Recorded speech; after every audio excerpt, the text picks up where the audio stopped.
کورد کۆنێکشن میوانداری دکتۆر ڕێبوار فەتاح نووسەر و ڕۆژنامەوان دەکات. دکتۆر لەگەڵ بەخێراتنم بۆ جەنابێت ئەمەیە بزانم ئەو ڕاپۆرتانی کە ئاماژە بە کەمبوونەوەی یاخو سنوورداربوونی زیاتری ئازادی ڕۆژنامەوانی و هەروەها ئەو جۆرە میدیایی لە هەرێمی کوردستان پێی دەڵێن میدیایی سربەخۆ دەگەڕێتەوە بۆچی ئەمە شتێکی بە بەرنامەیە دەکرێت یا چۆن؟ یعنی کەمبوونەوەی ژمارەی ڕۆژنامەکان لە ساڵی 1990ەوە تاکو ئەمڕۆ دیارە کۆمەڵێک فاکتەری لە پشتەوەیە. یەکێ لەوانە حاڵی حازر جەنابتان ئیشارەتان پێەیە کە تەسەکبوونەوەی بڵین سەکۆی ئازادیە لە کوردستانە. سەرباری ئەوەش دیارە ئەو دەرامەتەی کە تایبەتە یان ئەو دەرامەتەی کە ئەکرێتە خام بکرێت بۆ میدیا ئەو دەرامەتە بەدەستی خەڵکەوە نییە، بەڕاستی بەدەستی میدیای ئەهلیەوە نییە، زۆرتر بەدەستی حیزب و بنەماڵە و خەڵکی دەسەڵاتدارەوەیە.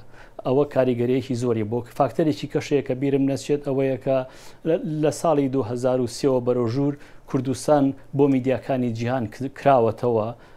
ئەمڕۆی بینی هەردەنگی ئەمریکا ئەسا پرۆگرامی هەیە لە کوردستان کە ڕەنگە کاریگەرتر بێ لەوەی کە چەند کەسێک لە شارێکی کوردستانیا لە شارە سوکێکی کوردستانە ڕۆژنامەیەک بڵاوەکەنەوە. ئەمانە هەمووی کاریگەر بوون. بەڵێ بەڕای جەناب کەپتەر خەمی لەلایەن ڕۆژنامەوانانەوە هەیە. دیارە ئەمە پرسیارێکە بەشێکە لە کێشەی سیاسی کۆمەڵایەتی کوردستان، ینی ئەتوانی بڵێ کەمتەرخەمی هەیە بەڵام بمانێ و نەمانەوە ئەو ڕۆژنامە نووسانە کە ژیانیان بۆ ڕۆژنامە نووسی تەرخان کردووە ئەبێ لە جێگەیە کار بکەن. ئەمڕۆ ئەو جێگەی کە هەیە ئەو جێگەیانەی کە هەیە تەنها بەڕاستی ئەو میدیانەیە کە سەر بە حیزبن یا بەسەر بنەماڵەن یا بەسەر بە کەسانی دەستڕۆشتون. لەبەرەوە یعنی ئەمە سیاسەتێکی تازەنیە لە وڵاتانی کەشا ڕوویاوە لە زۆر مەجالات تەنانەت لە بواری تەکنۆلۆژیشە بۆی کە بتوانی بارێک بقۆزیتەوە تۆ شتێکی باشتر پێشکەشەکەیت. ئەو وەختە ئەو میدیاکارانی کە بۆ ڕۆژنامەی هەلیشەکەن هەمویانیان بۆ لای تۆ. یعنی ئەمە دیارە بەرنمەیەکی لە پشتەوەیە، بەرنمەکە بەرنمەیەکی سیاسێک ئەویش زۆرتر بەزکردنەوەی دەنگی حیزب و دەنگی بنەماڵەیە. دکتۆر پێم وایە ئەگەر کە باسی ڕۆژنامە و ئازادی ڕۆژنامە نووسی لە کوردستان دەکەین زۆر جار دەین بەراوردێک دروستەکەن لە نێوان ئەوەی کە ئێستا باری ڕۆژنامە نووسی لە کوردستان دەکەن و زۆر شوێنە یان هەندێکیان زۆر جورئەتانە زۆر بە ئازادی یان زۆر توانیانە بابەتە حساسەکان باسکەن لە هەرێمی کوردستانە لە کاتێکاش باسەکرێکە هەندێک ئازادیەکان سنووردار کراون چۆن بەراوردێک لەوە دروست ئەکرێ ینی تا چەندێک کامە سەرکەوتوترە؟ ینی دیارە ئەو میدیاکاران ئەو میدیاکارانی کە لە کوردستانە کارەکەن بەڕاستی زۆر بەجەرگن چونکە لە جێگەی کارەکەن کە ژیانیان توانم تا ڕادەیەکی زۆر مەترسیدار بێت. بەڵام ینی میدیا پێویست ناکە کاری میدیا پێویست ناکە بڵین کە لە کوردستانە تۆ کارەکەی مەترسی لە پشتەوە بێت. بەڵام لە کوردستانە لەبەرەوەی کە ئازادی ڕادەربڕین و ئازادی ڕۆژنامەوانی نییە لەبەرەوە زۆرتر ئەو کەسانی لە میدیا کارەکەن وەکو بڵین وەکو گیان بەخشێکیان لێ هاتووە دەنا پێویست ناکە گیان بەخش بن. گرفتێکی زۆر گەورە تریش هەیە ئەویش ئەوەیە کە ئەو میدیاکارانی کە لە میدیای ئەهلیا کارەکەن و بڵین کە ئازادن زانیاریان بەدەست نایەت. زانیاریەکان زۆربیان بەدەست حیزبەکانەوەیە بەدەست دەسەڵاتەوەیە. تەبەن ئەمە لە ریپۆرتی پێشووی حکوومەتی ئەمریکاشە هاتبوو کە میدیاکانی بە تایبەتی ئەوانەی دەوری پارتی زانیاریان دەستەکەوێت بەڵام میدیاکانی زۆرتر ئەوانەی سلێمانی زانیاریان لە حکوومەتەوە دەست ناکەوێت. دیارە ئەو جەنگی میدیاش بە زانیاریەکرێ تۆ زانیاری پێ نەبێ ناتوانانی شەڕەکە زانیارێکی وی دەقیق نەبێت ئەو بنە دادگاوە. باشە بەورە کاک دەخیل دکتۆر ئەگەر ئێمە بێت و بەراوردی بکەین لە نێوان میدیا لە ئێران لە تورکیا لە سووریا لەگەڵ میدیا لە هەرێمی کوردستانی عێراقدا ینی چ جیاوازیەک دەبینرێ یا چ جۆرە لێکچوونێک هەیە؟ ینی ئەگەر واز لە میدیای ئەهلی بێنین یا میدیای ئازاد بێنی کە بەڕاستی کاریگەرێکی وای نییە ئەگەر زۆرتر سەیری میدیای حیزبی بکەین ئەوانەی کە هەن زۆرتر منەڵێم ئەوانەی پارتی لە تورکیاوە نزیکترن.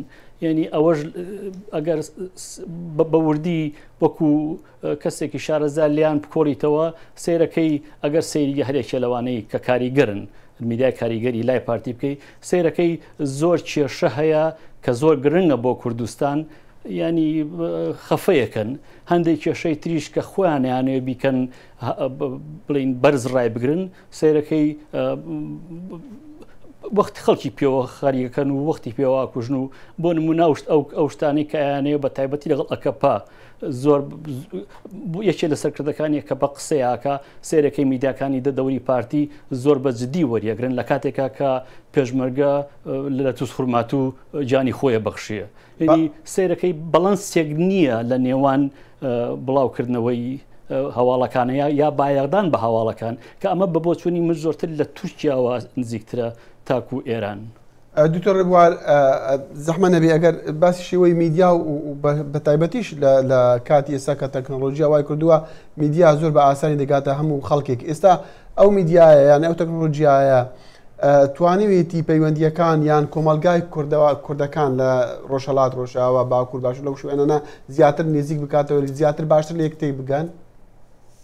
ینی لە ئاستی ئەوەی کە پێڵێن لە ئاستی خەڵکە لە ئاستی تۆڕە کۆمەڵایەتەکانە بڵێ کورد زۆرتر لێ نزیک بۆتەوە چونکە تۆڕی کۆمەڵاتیە بە یەکیان وابەستێت بەڵام لە هەمان کاتە ئەتوانی بڵێ ئەو میدیایی کە زۆرتر میدیایەکە دەنگی هەیە و بڵین نەک تۆڕی کۆمەڵاتێکە میدیایە ئەو میدیا بە بۆچوونی من تا ڕادەیەکی زۆر کەلێنی زۆرتری خسۆتە نێوان بەشەکانی کوردستانەوە خۆ بۆ نموناگەر میدیاکانی باشوور وەرگری لەگەڵ میدیاکانی باکوورە ینی بەڕاستی جیاوازێکی زۆر جیاوازێکی زۆر گەوریان لە نێواندا هەیە یان بۆ نمونە هەر لە سەیری هەرێمی کوردستان بکەی میدیای لە سلێمانی لەگەڵ میدیای هەولێر جیاوازێکی زۆریان لە بینایە نەکەرەوە کە میدیاکارەکانی سلێمانی ئەچن بۆ هەولێر وەکو خۆیان ئەڵێن ئەنێرنەوە بۆ سلەیمانی یعنی ئەتوانم بڵێم دابەشبوونێکی زۆر جدی هەیە کە میدیا ئەوەش دیارە وەکو پێشتری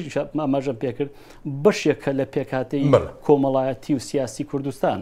بەڵێ دکتۆر لە وەڵامی یەکێک لە پرسیارەکانی پێشووتردا ئاماژە بەوە کرد کە دەستڕانەگەیشتن بە زانیاریەکان هەیە و میدیای حزبی یا میدیای سێبەر زیاتر دەستی بە زانیاریەکاندا ڕادەگات لێرەدا میدیای ئەوەی کە بەسەر بەخۆ ناو دەردەکرێت تووشی جۆرێک لە هەڵە نابێت کە خوێنەر بەرەو چاواشەکردن بەرێ لە کاتێکا کە زانیاری تەواوی دەستناکەوێت زۆر بە کورتی تکایە. بەسەرچاو گومانیتیانە کە ئەم جەنگی میدیایە بە زانیاری و بە زانیاری وردەکرێت تۆ ئەگەر ناتوانانی میدیاکە هەرەوێ بڵێ سەرچاوەیە کە نەویست ناوی خۆی بڵێ جارێک واڵی دوان واڵی لە کاتێکە کە میدیای حیزب ئەڵێ فلان سەرکردە وایوت فلان بڵێن کارمەند وایوت تۆ ئەو زانیاریت نییە لەبەرەوە تۆ بەڕاستی پتێوە نەتەوێت تا ڕادەیەکی زۆر باوەڕ لە دەستی من خۆمی خوێنمەوە بێزارە مسەرەکەم هیچ سەرچاوەیەک نییە. دکتۆر ڕێبوار فەتاح زۆر سوپاس بۆ بەرژانی جەنابەت.